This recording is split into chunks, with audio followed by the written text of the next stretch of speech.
¿Cómo estamos? ¿Bien? ¿Alguien recuerda de qué fue lo que hablamos o se habló el domingo pasado? Fe y algo más. ¿Qué era? Fe y justicia, exactamente. Y esta semana, este domingo, vamos a continuar hablando de la fe para seguir dando en el blanco, ¿no? Y antes que nada, buenos días. Gracias a Dios, llegamos a esta semana, llegamos a este día, llegamos a este año. No importa si tienen más de 20 años, menos de 20 años, menos de 50 años, más de 50 años, todos nosotros necesitamos aprender y entender que la fe es lo fundamental en nuestras vidas. Amén. ¿Qué le parece si empezamos orando para poner esto en manos de Dios? Señor, gracias por tu amor y por tu misericordia. Hemos venido, como todos los domingos, a partir de que tú nos hablaste y nos llamaste, Señor. Hemos venido a adorar, hemos venido a aprender de ti, Señor. Y sobre todo, Dios, hemos venido porque entendemos que venir un día, entregarte un día a la semana de descanso, de nuestro tiempo, Señor, a ti te agrada. Ponemos este tiempo en tus manos, Dios. Ten misericordia de nosotros, pon lo que quieras decir, Señor, en mi boca. En el nombre de Cristo Jesús, amén. Y fíjense, yo escribí algo. Bueno, primero, antes que nada, ¿qué horas son?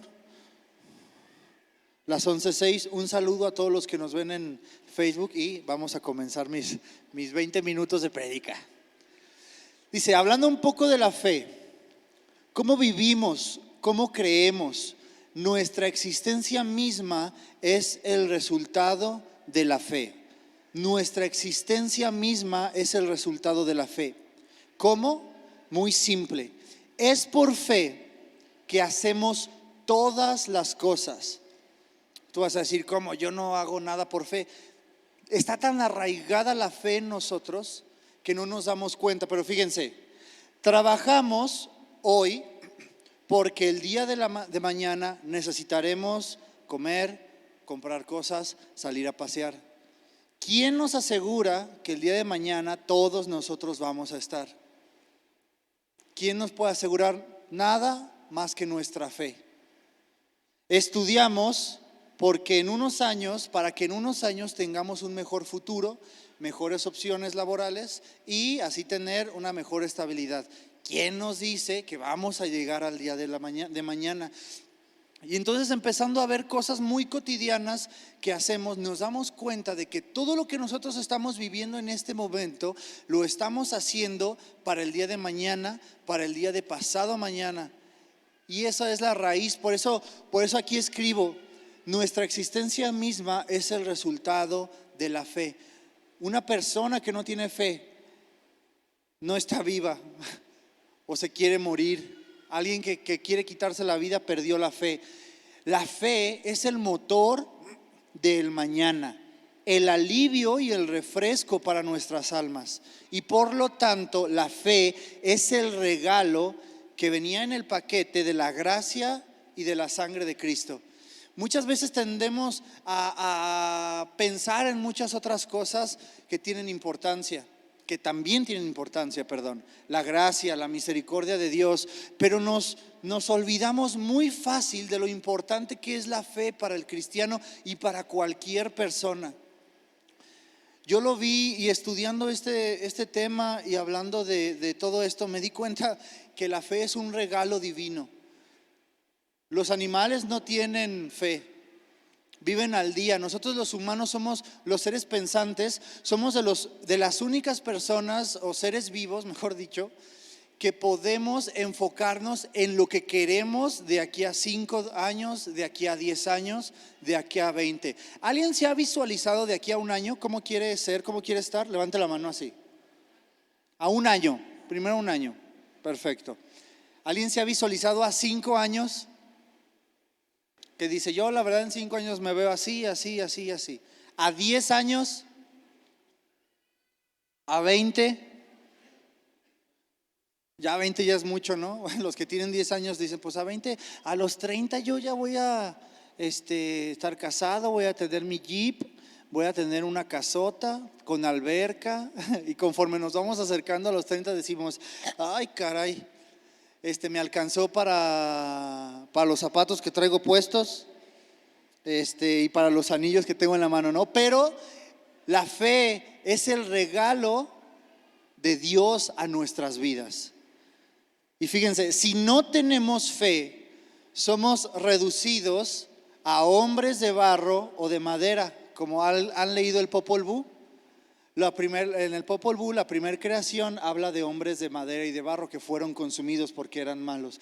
Si apartamos la fe, no estoy hablando, fíjense, no estamos hablando del cristiano, la fe en el ser humano.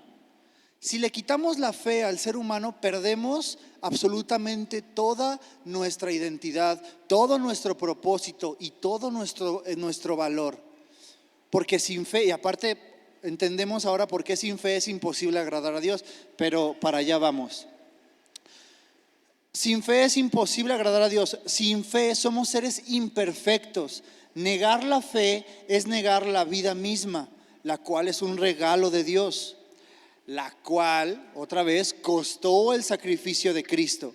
No tener fe es no tener a Cristo y a este resucitado. Fíjense otra vez, sin fe estamos negando a Dios, porque la fe es un regalo que Dios nos dio, lo que nos hace seres pensantes, racionales. Y si no tenemos esto, no creemos que Cristo resucitó. Y no creer eso es negarlo. ¿Y alguien aquí quiere negar a Dios? No, ¿verdad que no? Pero es muy chistoso. Nadie de aquí, ¿alguien aquí ha negado alguna vez a Dios? Sí, hay veces que sí. No se preocupen. Varias, en la Biblia está llena de personas que negaron a Dios, el evangelio. Pero ¿saben qué? No está mal dudar, sin ser blasfemo. No quiero que sea, Judá dijo que podemos dudar de si Dios existe o no. No, sino poner en tela de juicio la existencia del Dios que nosotros creemos. Llega un punto en la vida de todo cristiano, vamos a hablar, la Biblia hace mucha referencia de que cuando uno se hace nueva criatura, empieza como bebé, ¿verdad? Y va creciendo. Es muy normal, es hasta sano, yo creo, que en este crecimiento de cristiano uno diga, ¿por qué esto? ¿Para qué esto?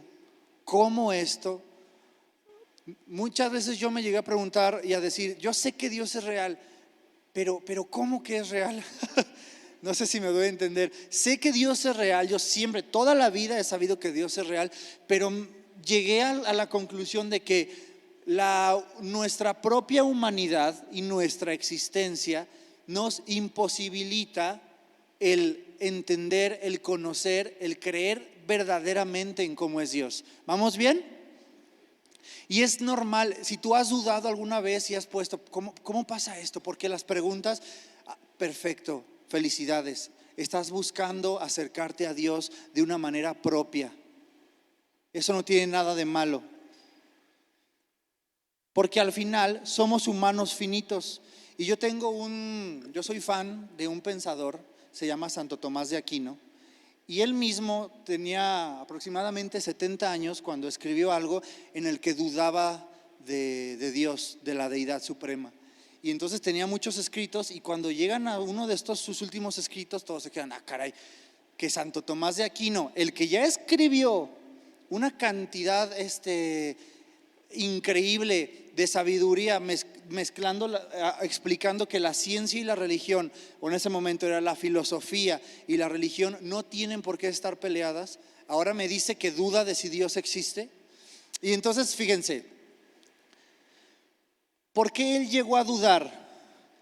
Si algo fuera 100% evidente u obvio, nadie podría negar que existe. ¿Qué color? Fíjense, vamos a empezar a pelear. Hombres, ¿qué color es este? Guinda. Ahí en los comentarios pueden escribir guinda. Guinda. Se me olvida que soy daltónico. No es azul. Mujeres, bien fuerte, ¿qué color es este? ¿También guinda? Es que está muy oscuro, me hubiera traído algo, un salmón. ¿El salmón es rosa o es amarillo? Bueno, entonces nadie puso en tela de juicio que esto es color guinda. ¿Por qué? Porque es obvio. Es obvio. Llega el punto en el que nuestra existencia finita nos imposibilita hacer a Dios 100% obvio. Y entonces Santo Tomás de Aquino dice que hay dos verdades y dos tipos de evidencias, que es evidente en sí mismo y que es evidente para nosotros. Dos evidencias: algo que es evidente en sí mismo, que es evidente simplemente porque existe, y que es evidente para nosotros. Con este ejemplo, este color adquiere las dos evidencias: es rojo, es guinda en sí mismo y es guinda para nosotros mismos, ¿verdad? Pero fíjense, parecieran afirmaciones simples y que dependen la una de la otra, pero no, algo evidente en sí mismo podría no serlo para nosotros sin dejar de ser evidente, ¿sí? Otra vez, algo evidente en sí mismo podría no serlo para nosotros sin dejar de ser evidente. Yo les voy a decir, un triángulo tiene 3 lados, ¿se lo imaginaron? Es evidente para nosotros y es evidente en sí mismo que un triángulo tiene 3 lados. Pero ahora imaginemos que no sabemos cómo es un triángulo, no tenemos el concepto de un triángulo. Deja de ser evidente para nosotros, pero si lo piensas, sigue siendo evidente que un triángulo tiene 3 lados. Así mismo pasa con Dios. Si no supiéramos que este color es guinda, todos seguiríamos sabiendo que este es un color. Simplemente no sabríamos explicarlo, darlo a entender, pero seguiría siendo la verdad. Y eso mismo es lo que pasa con Dios. No es evidente para nosotros y sin embargo es evidente a la creación. ¿Vamos bien? La verdad, ayer tengo un librito mi abuelito me heredó, bueno, tengo que decir que me heredó porque se murió y se lo robé, pero un compendio así de libros de filosofía, y ahí está el Santo Tomás de Aquino, y para explicar esto usa tres hojas, no, porque es el resumen del resumen del resumen. Usa 3 hojas y que el adjetivo tiene que estar metido en el sujeto, y si el sujeto no está, y al final se va el ejemplo del triángulo y vámonos, qué necesidad. ¿Qué necesidad? Entonces, parecieran afirmaciones simples, pero no. Entendemos que Dios existe aunque no lo podamos ver, y eso es fe.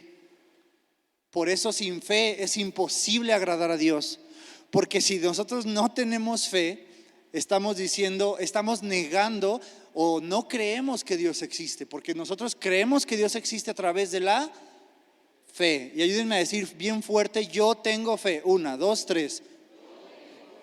Perfecto. Y fíjense, vamos a Romanos 1, 19 al 20, por favor. Romanos 1, versículos 19 y 20.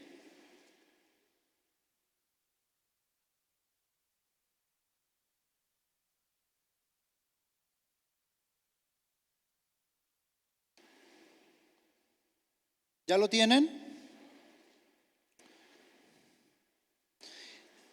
Lo leímos, lo hablé, se dio a entender de lo que Santo Tomás de Aquino dijo, y para que no digan, que no sé qué, aquí está el versículo de la Biblia que lo respalda.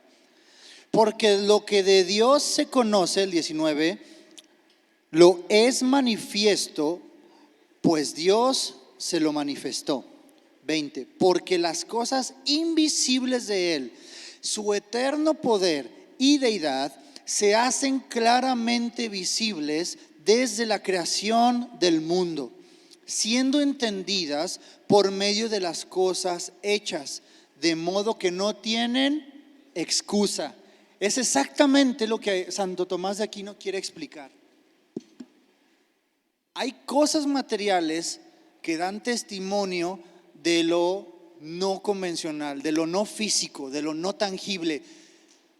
¿Alguien podría explicar físicamente y tangiblemente qué es un color? Y es más, me han gustado mucho estas preguntas. Les voy a retar a que se imaginen un nuevo color. Es imposible, no se puede imaginar. No se puede imaginar un nuevo color. ¿O alguien sí pudo? No, todo lo creado. Y aquí dice, y de edad, se hacen claramente visibles desde la creación del mundo, siendo entendidas por medio de las cosas hechas, de modo que no tienen excusa. ¿Y qué es esto? Los cielos cuentan tu gloria, Señor, y el firmamento anuncia tus obras. Salmo 19:1. La creación da testimonio de que Dios es real. Y luego uno se puede decir, pero ¿cómo una piedra va a dar testimonio de que Dios es real? Y me encanta porque leyendo empiezan a decir los pensadores, la ciencia se basa en la acción y en la reacción, ¿verdad que sí? Vamos a la playa y para sentir la arena tuvo que haber pasado algo. ¿Cuál fue el proceso? Durante miles, cientos de años, esa arena, si nos vamos hacia atrás, esa arena antes era piedras y esas piedras antes eran piedras más grandes. Era un pedrolo. Y antes de eso, y nos vamos para atrás, y si nos vamos hasta atrás, resulta que nos vamos a entender que Dios termina siendo la causa y la reacción de todo. Porque si nos vamos, para que piensen cada uno de los que estamos aquí y de los que están en casa, en su persona suya misma para que nosotros estemos aquí, ¿qué tuvo que haber pasado? Que mis papás me concibieran. Y para que mis papás me consideraran porque eran cristianos, primero se tuvieron que haber casado. Y así fue, gracias a Dios. ¿Sí, verdad? ¿O no? Es que yo encontré 2 actas de nacimiento. En una tengo 25 y en una 27. No, no es cierto. Y para que mis papás se conocieran, primero tuvieron que haber existido. Y para que hayan existido, y así nos vamos hacia atrás, ¿no? Hacia el primer, hacia Adán y Eva, o la ciencia, como le quiera decir, a los primeros hombres. Y resulta que cada uno de los que estamos aquí somos el cúmulo de 1.000.000 de millones de coincidencias que nos trajeron hasta aquí. Simplemente nuestra vida como humanos. No hablando, si nos vamos a como la ciencia que dice que venimos del chango, que pues obviamente no, que un chango caminara por donde tenía que caminar, se juntara con una changa y pasaran todas las cosas. O sea, la verdad, se requiere más fe pensar en que somos producto de la coincidencia, en afirmar que Dios existe.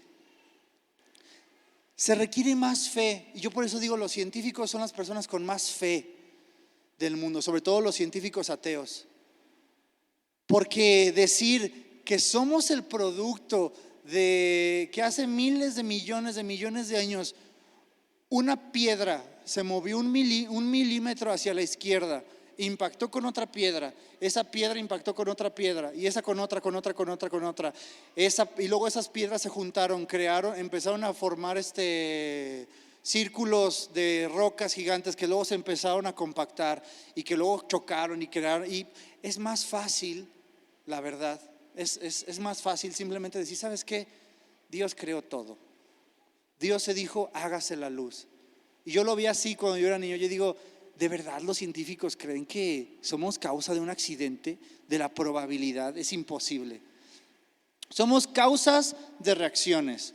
Se requiere más fe, eso ya lo dije. Y entonces Dios se convierte en la reacción y en la causa.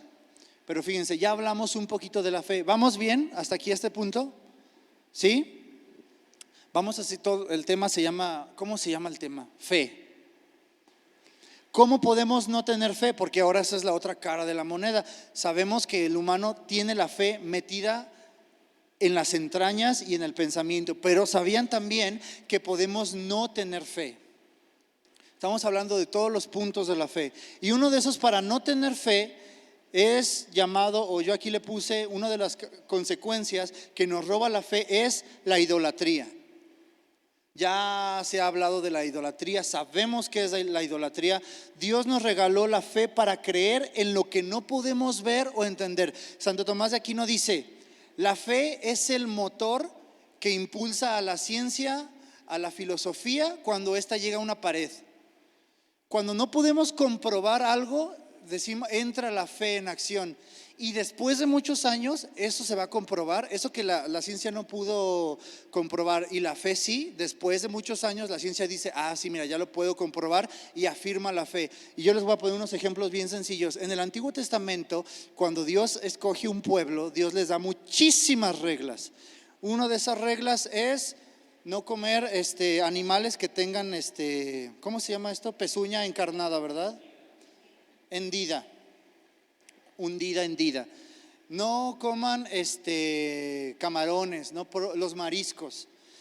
Dios les dice no coman eso, y uno puede decir: ¿pero por qué? ¿Qué tiene de malo? La ciencia que no dice nada de eso, ¿no? Y la fe dice: tú nomás no lo comas. Y cientos de años después resulta que esos animales son los más peligrosos. Incluso hoy en día, con todos nuestros sistemas de higiene, de limpieza, de cocina, comer carnitas, comer primo, sigue siendo peligroso. Sigue siendo peligroso porque si no está bien cocida la carne, conocen los famosos cisticercos, ¿verdad? Los camarones, muy salados, muy dañinos para la salud si se comen diario. Y entonces la fe te decía: no hagas esto simplemente porque no está bien que lo hagas. La ciencia dice: ¿por qué? No entiendo. Y después se comprueba que eso es lo que teníamos que hacer. Pero entonces la idolatría nos roba todo eso, porque la idolatría reduce nuestra fe. Si la fe es ver todo el panorama que no podemos entender y tratar de concientizarlo, la idolatría nos hace borrar todo eso que es la fe para enfocarnos en un objeto que es de madera, que es de barro y que está pegado en una pared, que es una fotografía. Por eso la idolatría roba nuestra fe, porque la fe es la capacidad que Dios nos dio para ver más allá, para imaginarnos, para soñar, para vivir, para construir. Me imagino a los exploradores de hace cientos de años diciendo: allá tiene que haber algo, a fuerzas, allá no se acaba el mundo, allá no se acaba el mundo. Y van, exploran. Y ese sueño que tuvieron de conquistar nuevas tierras, esa fe de que había algo más, descubren América, ¿no? Descubren América. Arriba la América. Ayer empató, pero no ha perdido. ¿Qué estaba diciendo? Sí, ¿cómo se llama el tema? Fe, exactamente. Entonces, la idolatría nos hace perder toda nuestra capacidad humana de soñar, de creer, de prever, de ver en el futuro, y nos enfoca simplemente a un pedacito de tierra y aquí estamos. Nos empezamos a hacer chiquitos. Ay, mira, mi santo aquí está, y los milagros por acá, y yo aquí con mi idolatría. Y obviamente vivimos en México. Decimos idolatría y inmediatamente pensamos en santos, pero no es la única idolatría que tenemos, porque sabemos que la idolatría no es rezar a imágenes. No solo es eso, es depositar nuestra confianza en otras cosas físicas. Y me encantó porque entendí de otra manera la idolatría a través de los ojos de la fe. Uno va a descubrir qué es idolatría a raíz de entender qué es la fe. Eso quiere decir que idolatría va a ser todo eso que reduzca nuestro ámbito no visual espiritual, entendámoslo así. La idolatría, todo eso que nos reduzca nuestra fe, va a ser idolatría. Si nos pasamos muchísimo tiempo en vez de hacer cosas, nos enfocamos en algo en específico, nos está robando nuestra fe. Y no hablo de que voy a hacerme deportista y me voy a enfocar a hacer deporte. No hablamos de eso. Estamos hablando de cosas espirituales. Depositar nuestra confianza en otras cosas físicas. Eso, confianza y físico. ¿Sí? Depositar nuestra confianza en algo físico. El santo es algo físico, incluso el doctor puede ser algo físico. Claro, sin caer en cosas de que no voy a ir al doctor porque sería idolatría. Yo creo que Dios puede curar mi cuerpo. Dios también nos dio es la misma fe, nos hizo abrir cuerpos cuando supuestamente antes era pecado y era perverso abrir cuerpos, diseccionarlos. Entonces la fe dice, no, yo quiero hacer eso porque tengo un hambre de crecer, de conocer para ayudar a otros. Entonces, si me acompañan a Santiago 2, por favor.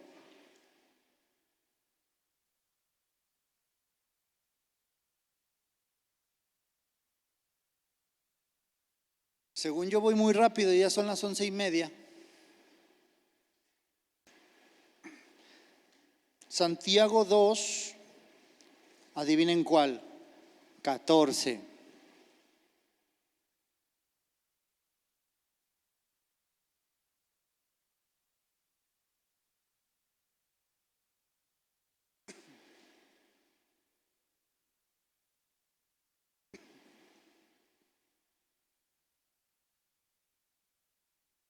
Vamos a leer del 14 al 18. Hermanos míos, ¿de qué aprovechará si alguno dice que tiene fe y no tiene obras? ¿Podrá la fe salvarle? Y si un hermano o una hermana están desnudos y tienen necesidad del mantenimiento de cada día, y alguno de vosotros les dice, id en paz, calentaos y saciaos, pero no les dais las cosas que son necesarias para el cuerpo, ¿de qué aprovecha? Así también la fe, si no tiene obras, es muerta en sí mismo. Pero alguno dirá, tú tienes fe y yo tengo obras. Muéstrame tu fe sin tus obras, y yo te mostraré mi fe por mis obras. Hablamos de la fe de una manera más física, más no intelectual, sino más humana. Ahora vamos a hablar de la fe desde el lado espiritual, más enfocada.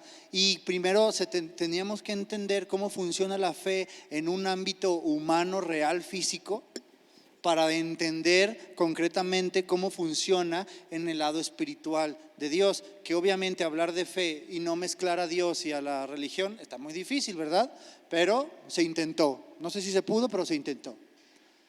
Y dice, empezamos a hablar de la fe y las obras. Dice, no vale si uno dice, yo soy muy buen cristiano, yo tengo fe en que Cristo nació y resucitó por mí. Estoy haciendo un ejemplo, parafraseando lo que se dice aquí.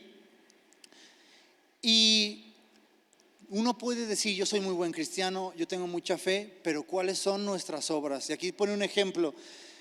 Está el cristiano perfecto, el cristiano hermoso, el cristiano buenos momentos, la oveja tierna que ofrenda y que diezma hasta contando los granos de lentejas. Y aparece alguien con una necesidad de su misma congregación. Dice que aquí que es un hermano, dice, de su misma congregación.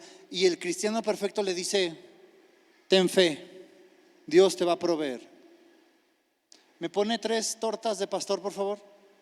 Con 2 cocas light y un juguito para el desempance. Y muchas veces nos ha pasado eso a nosotros, de que podemos tener, no hablando simplemente económicamente, sino que podemos tener la ayuda para ayudar, a alguien que tenemos a un lado, pero nosotros decimos, híjoles, Dios, deja oro por ti. Muchas veces la oración es lo que se requiere, dar una palabra, pero cuántas veces es algo físico lo que tenemos que dar y no lo hacemos. Ayer iba en el coche y veníamos Brenda y yo, y pasamos por un lugar donde siempre por lo regular hay inmigrantes o migrantes. Y pasamos y volteé a todos lados y me sentí tan mal de que no tenía nada. Y no estoy hablando de dinero, estoy hablando de una botella con agua, de incluso una oración. No me pude parar porque estaba el tráfico. Pero ¿cuántas veces nosotros hemos ido por este mundo sin poder dar nada de lo que somos? Porque si tenemos dinero, podemos dar dinero. Si tenemos a Dios de nuestro lado y está con nosotros, podemos dar, compartir espíritu. Pero cuando no tenemos nada para dar, es muy triste. Y por eso el ofrendar es una de las mejores acciones que uno tiene. Porque cuando uno ofrenda está diciendo, tengo y tengo para dar. Si uno no tiene para ofrendar, no estamos hablando de dinero, hablemos de lo que sea.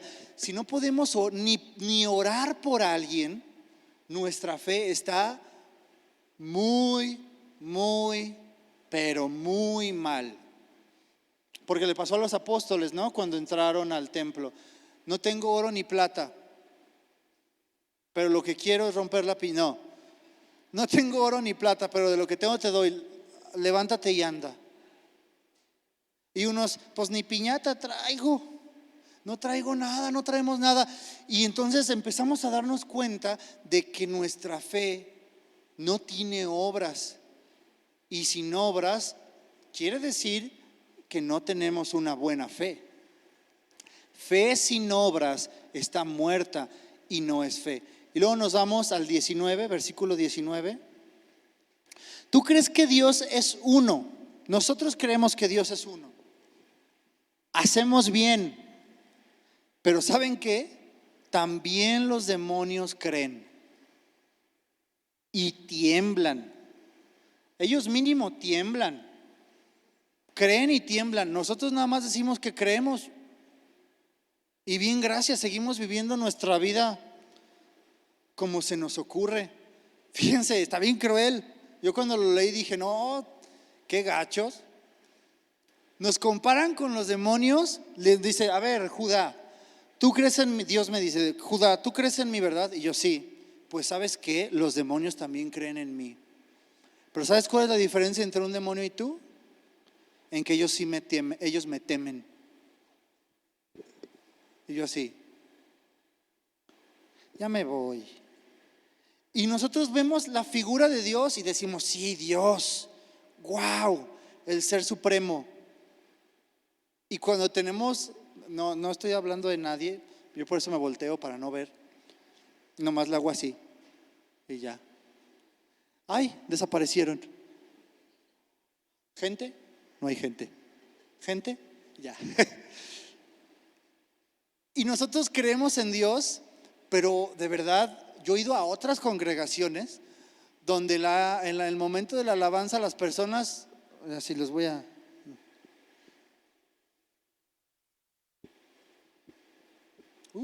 Dice, levanten sus manos. ¿Para qué o qué? Aplaudan, salten. ¿Para qué? Pasen aquí adelante para adorar a Dios. No, aquí estoy bien. Y decimos, creemos a Dios. Dios, yo creo en ti. Y podemos cantar, Cristo, yo creo en ti. Y cuando llega el momento de demostrar que creemos en Dios, Cristo, ti. Y nos apachurramos, nos hacemos chiquitos. Y esto no es regaño. La Biblia nos está regañando, me regañó a mí. Los demonios también creen, pero ellos tiemblan. Si nosotros no temblamos, no nos maravillamos, no nos alegramos de decir confiadamente, concienzudamente que Dios es real, si no hacemos eso, si no tenemos nada para dar, tenemos entonces que poner en bandeja de plata todos nuestros pensamientos y toda nuestra vida, empezar a analizarnos y decir, ¿sabes qué? Estoy mal aquí y estoy mal aquí. Y fíjense,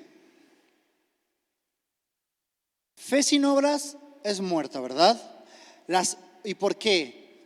Porque las obras, ¿se acuerdan de cómo estamos con el ejemplo de Santo Tomás? Es evidente en sí mismo y es evidente para nosotros. ¿Sí? ¿Sí se acuerdan?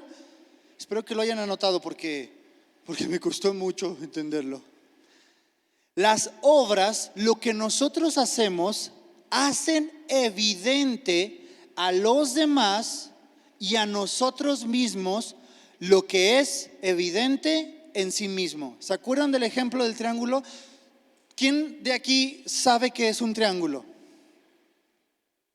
Todos sabemos que es un triángulo, pero hay niños chiquitos, muy chiquitos, que no saben qué es un triángulo. O los números, algo más abstracto todavía. Los números, todos nosotros sabemos lo que es un número.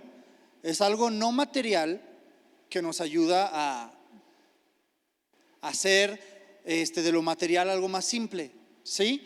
Entonces, con ese mismo ejemplo, nosotros le explicamos algo evidente en sí mismo a un niño chiquito, que puede ser un número, que puede ser un triángulo, y el niño va a entender lo que es evidente en sí mismo. Asimismo, nuestra fe y las obras. Nuestras obras hacen a Dios evidente aquí en la tierra y a los que nos rodean.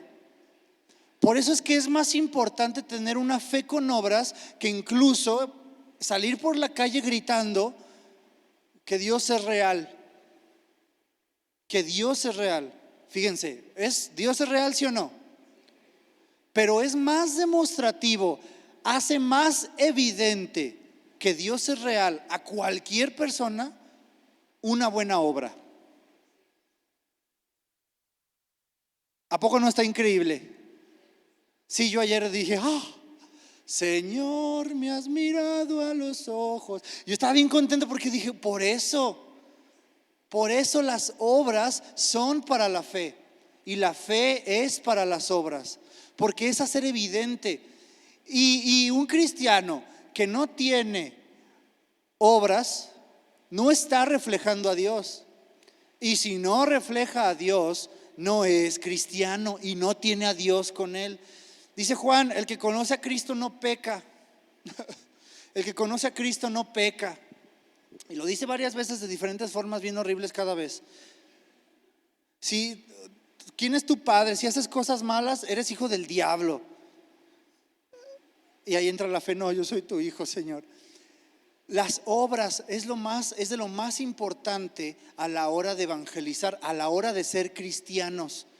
Hacia afuera, hay muchísimas cosas muy importantes para el cristiano que es personal y es hacia adentro. La gracia, la salvación, la oración, el ayuno, pero hacia afuera, que es la gran comisión. ¿Cuántas grandes comisiones hay? Una. Eso quiere decir que hacia afuera lo más importante son las obras. Y para tener obras, ¿qué tenemos que tener? Fe, exactamente. Las obras materializan nuestra fe. Hacedores de obras son hacedores de milagros. Y entre semana platicábamos Baruch y yo, y hablábamos de que esta generación, mi generación, no ha visto tantos milagros como hace 40, 20 años. Saúl, mis papás, Mike. Y porque ellos nos han contado de que iban a congresos donde pasaban cosas increíbles y descendía el Espíritu Santo y oro caía del cielo, cosas así yo escuché, y nosotros no hemos vivido eso. Y antes de ponernos tristes, Baruch fue el que me dijo de las generaciones en el Antiguo Testamento. ¿Y saben qué? La generación que vio los milagros no fue la que conquistó. La generación que conquistó la tierra prometida fue la que vio menos milagros. Sí vieron milagros, pero incluso los milagros, Moisés separó el Mar Rojo y luego Josué separó un lago, ¿no? Un río. La generación que no vio los grandes milagros fue la generación que conquistó, porque se requiere más fe, creer en algo que no has visto, y eso te da un empuje superior que decir, debería ser al revés, ¿no? Que si uno ve grandes milagros dice, pues puedo hacer lo que sea, puedo caminar sobre el agua, pero resulta que no, el ser humano es así, no sé por qué. Ya le voy a preguntar a Dios cuando me muera, si es que puedo preguntarle. Pregunta 3.000.001. La generación, y fíjense, seguimos hablando, hacedores de obras, hacedores de milagros. Imaginemos esto, ¿no? Para entender, ya para ir cerrando, de cómo es la fe, de la fe y la acción. Fe no es decir que algo va a pasar y va a pasar. Fe es, imagínense, llega un paciente con el doctor y le dice: ¿sabe qué, doctor? Estoy bien gordo, pero ¿sabe qué? Tengo fe en que voy a bajar de peso. Y pasan un mes, pasan 15 días. El doctor le dice, claro que sí, con fe, si tú tienes fe, tú puedes hacer todo. Si tuvieras fe, como un granito de mostaza, ¿no? Y decrétalo. Yo escuché muchas veces así en la universidad: no, es que tú decrétalo, tú créelo, tú hazlo y se va a hacer.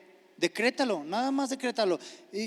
¿Quieres un coche? Imagínate el color del coche, qué llantas, dónde lo compraste. Y luego llega un mes, ¿no? El gordito, y le hace: doctor, no bajé de peso, subí. Y el doctor le pregunta: pues ¿no hizo ejercicio? ¿No comió bien? Y el gordito le dice: no, yo tuve fe en que iba a bajar de peso. Y se ve muy simple, pero muchas veces hacemos eso. Muchas veces hacemos eso.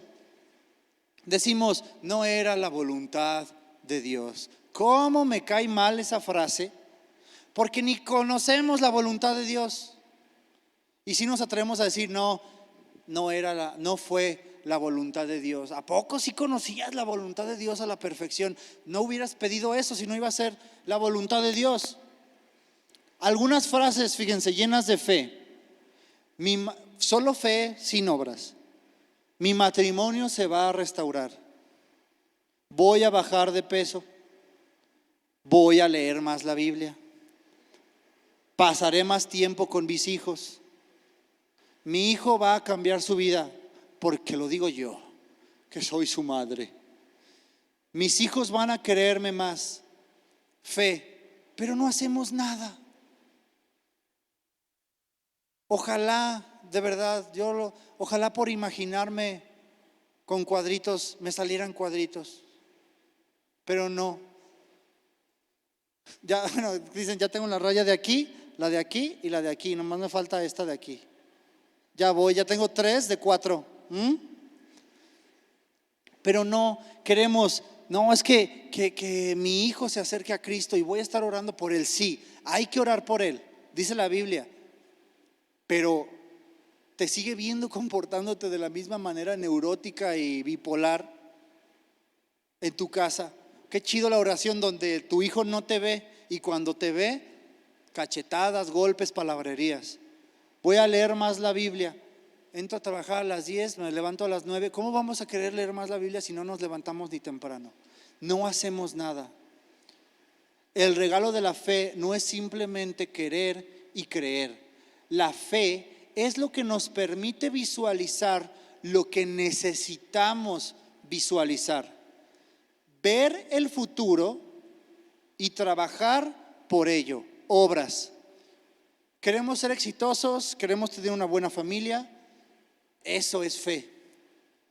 Pero no vamos a llegar a eso, no vamos a ser buenos cristianos, no vamos a terminar de leer la Biblia en un año si no hacemos las obras. Disciplina. Y me encanta porque lo espiritual se mezcla con lo físico para dar el camino de la vida eterna. La meta es llegar a la estatura del varón perfecto. Si la fe es mostrarnos la meta, las obras nos muestran el camino que tenemos que llegar. Y entonces, ¿cuál va a ser nuestra fe, nuestra meta última? Llegar a la estatura del varón perfecto.